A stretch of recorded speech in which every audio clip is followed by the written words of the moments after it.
Hey, this is Rich over at TVP Live with another quick tips tutorial brought to you by Adobe Photoshop Elements Independent Tutorials Group, and let's jump right in.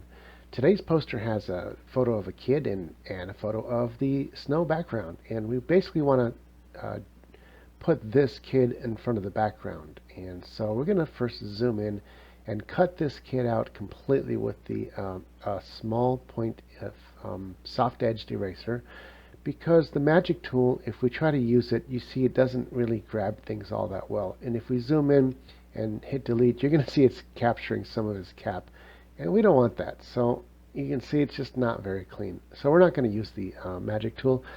We're going to actually just go ahead and erase him completely out from scratch by hand. It's going to take a little while, so grab onto your chair and hang on.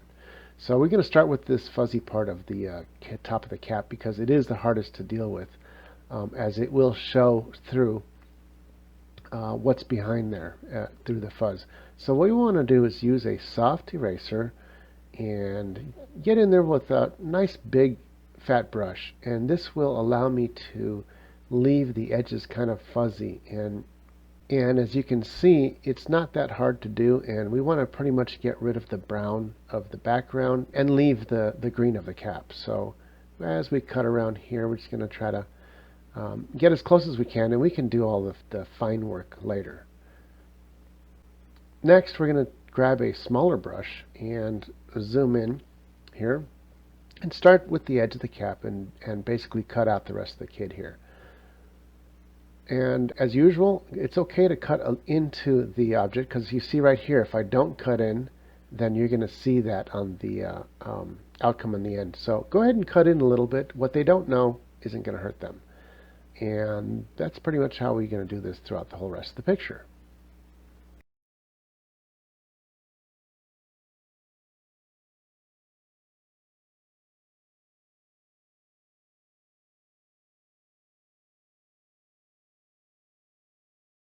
As you can see, the finger here has a band-aid, and we're going to go ahead and cut out a piece of extra skin from up here and cover that band-aid up, as we don't need it in our shot. We're going to copy it, that portion, and bring it down, reposition it a little bit so it's closer to what we wanted. Then we'll make it opaque so that we can cut around the edges and match the original finger. Maybe we'll enlarge it a little bit, and that way we can cut around the edge of the finger, leaving enough skin color to make it look natural. Next, all we have to do is grab the polygon tool and cut out the extraneous parts of the skin that we don't need. And that's as simple as just cutting around it and hitting delete.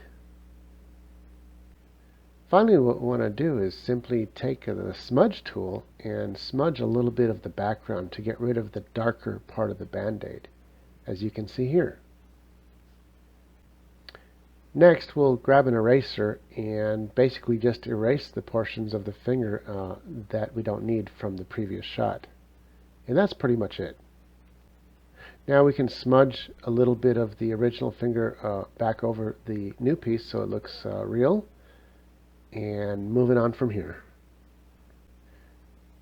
Now we're going to continue cutting out the rest of the image using a small eraser, soft brushed eraser, about a 4-point.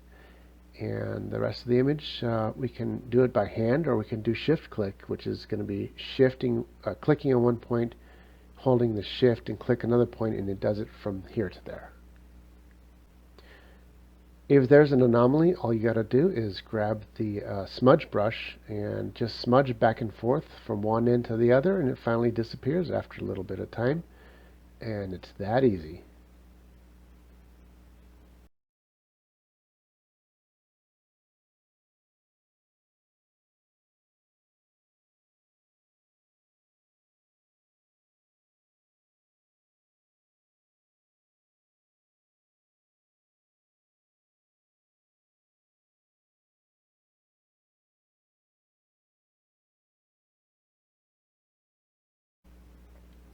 Now that we're done with the eraser, all we got to do is grab the polygon tool and start on one end and start polygoning away at the rest of the background.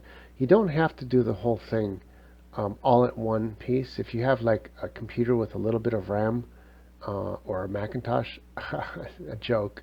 No, if you don't have enough RAM, it's not going to last the whole picture all the way through. It's going to slow down your computer. In this case, what we want to do is just do section at a time. And that's what we're going to do with this photo, and do section at a time to show you how it's done. Of course, I do have 64 gigs of RAM, so I really don't have any issues doing the whole photo, but I'm doing this for demonstration purposes. And now we got us a cutout. So basically just take your photo and drag it over on top of the other image, the background image. In this case, I think I want him a little bit bigger because his feet just don't look natural in the snow here. And he looks too small compared to the plants beside him. So I'm going to make him a little bit bigger. But before I do that, I think I want the background to be closer together on each side so that the trees on the left and the right are closer to him. So I'm just going to go ahead and grab the background and cut it in half somewhere between on the edge of a tree here, so I can pull it over on top of the other tree behind him where they'll match. So I'm going to copy this and then just drag it over till it matches the tree behind him, behind his head, and then just simply grab an eraser, nice big point, and this looks a lot better. And finally, we want to merge those two background images, and I think we want to add some kind of a little bit of a drop shadow on him. So the secret way to do that is going to be, because we don't want a standard drop shadow that the Elements gives you, so I'm going to make a duplicate of him and then turn the duplicate pure black by doing an inside stroke, and then you make the stroke really big until it basically cuts out the photo and leaves you nothing but a black image of what the photo used to be. I'll put it in the rear behind him, and then we'll just take the go to Filter, Blur, Gaussian, and let's go ahead and give it a little bit of Gaussian blur. Where do we like it? Say right around here. That looks good. We may have to take the opacity down just a bit, and I think we got us a good picture. What say you? Anyway, that's it for this photograph, and I think it looks pretty good. We like it. So this is Rich calling it quits for this tutorial, saying over and out.